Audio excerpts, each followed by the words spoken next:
விக்ரமாதித்தனும் வேதாளமும். தன் முயற்சியில் சற்றும் மனம் தளராத விக்கிரமன் மீண்டும் முருங்கை மரத்திலேறி அதில் தொங்கிய உடலை கீழே வீழ்த்தினான்.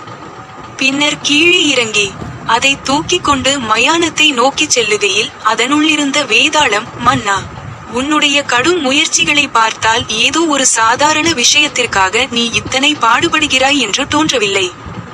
உன்னதமான ஒரு லட்சியத்தை இலக்காக கொண்டுள்ளாய் என்று தோன்றுகிறது. ஆனால் சிலர் அற்ப விஷயங்களுக்காக தங்கள் சக்தியை வீணாக்குகின்றனர். அத்தகைய ரவிவர்மன் என்ற மன்னனுடைய கதையை கூறுகிறேன், கேள் என்று கதை சொல்லலாயிற்று. ரவிவர்மன் விதர்ப ராஜ்யத்தை ஆண்டு வந்த மன்னன். வினோதமான, அதிசயமான விஷயங்களில் அவனுக்கு மிகுந்த ஈடுபாடு உண்டு. ஆட்சி பொறுப்பை மந்திரிகளிடமும் அதிகாரிகளிடமும் ஒப்படைத்துவிட்டு தன் நேரத்தை புதிய விஷயங்களை பற்றி அறிவதில் ஆர்வம் காட்டி வந்தான்.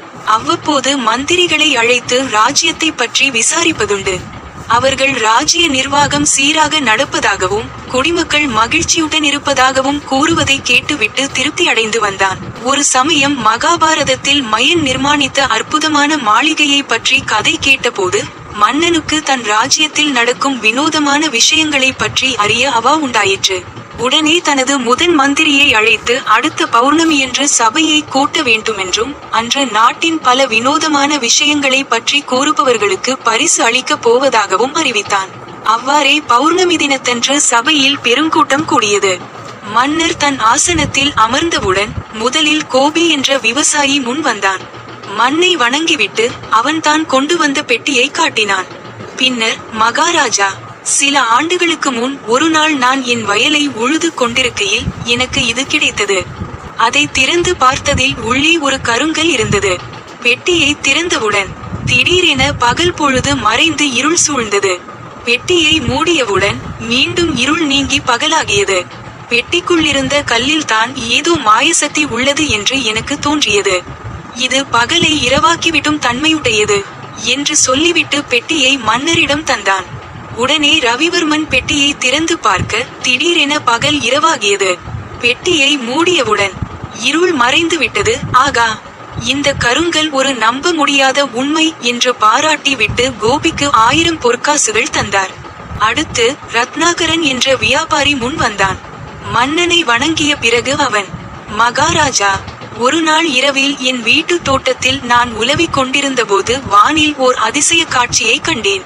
சிறகுகள் கொண்ட ஒரு குதிரை வானில் பறக்க அதன் மீது ஒரு கந்தர்வ தம்பதி அமர்ந்து பயணம் செய்து கொண்டிருந்தனர்.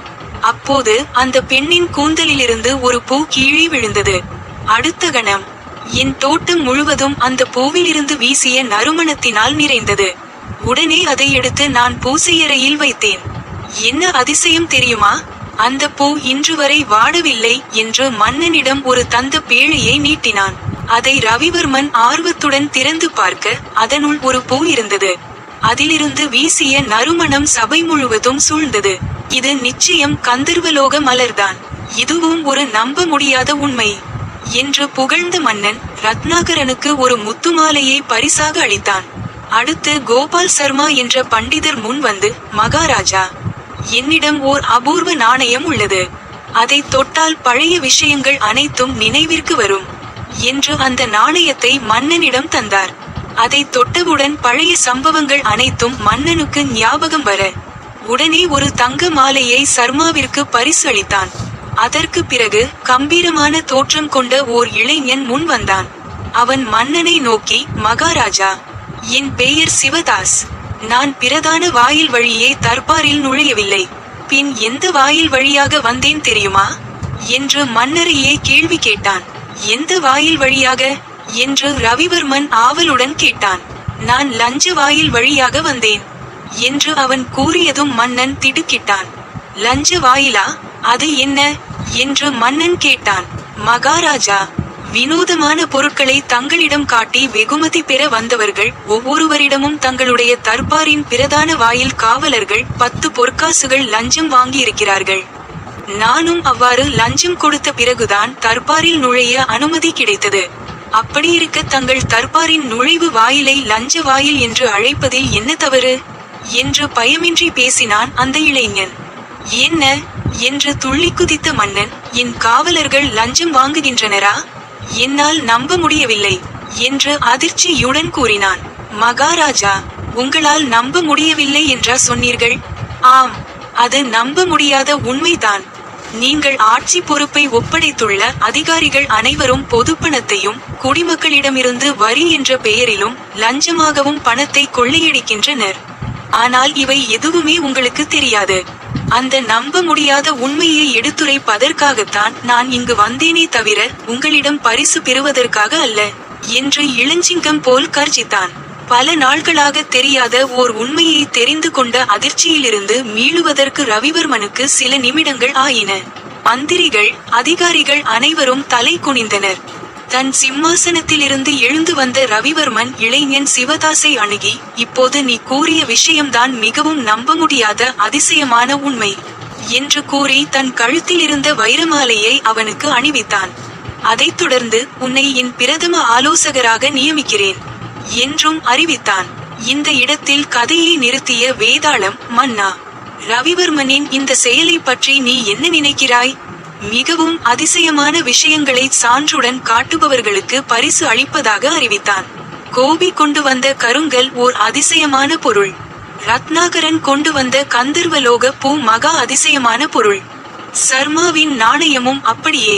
அவை அனைத்தையும் சாதாரணமாக கருதிவிட்டு சிவதாஸ் கூறிய நம்ப முடியாத உண்மைக்காக அவனுக்கு வைரமாலை கொடுத்தது மட்டுமன்றி அவனை பிரதம ஆலோசகராகவும் நியமித்தான். சிவதாஸ் கூறியதில் அப்படி என்ன அதிசயம் இருக்கிறது? என் சந்தேகத்திற்கு விளக்கம் தெரிந்திருந்தும் நீ மௌனமாக இருந்தால் உன் தலை வெடித்து சுக்கு நூறாகும் என்றது. அதற்கு விக்கிரமன், முதல் மூவரும் காட்டியது அதிசயமான பொருள்கள் என்பதில் சந்தேகமில்லை. ஆனால் சிவதாஸ் தெரிவித்த உண்மை அதுவரை அறியாமையில் மூழ்கியிருந்த மன்னனின் கண்களை திறந்தது. ஆகவே அதற்கு மதிப்பு மிகவும் அதிகம். முதலில் வந்த மூவர் காட்டிய அதிசய பொருள்களால் நாட்டுக்கோ மக்களுக்கோ எந்தவித பயனுமில்லை. ஆனால் சிவதாஸ் தெரிவித்த நம்ப முடியாத உண்மை மகத்துவபூர்வமானது.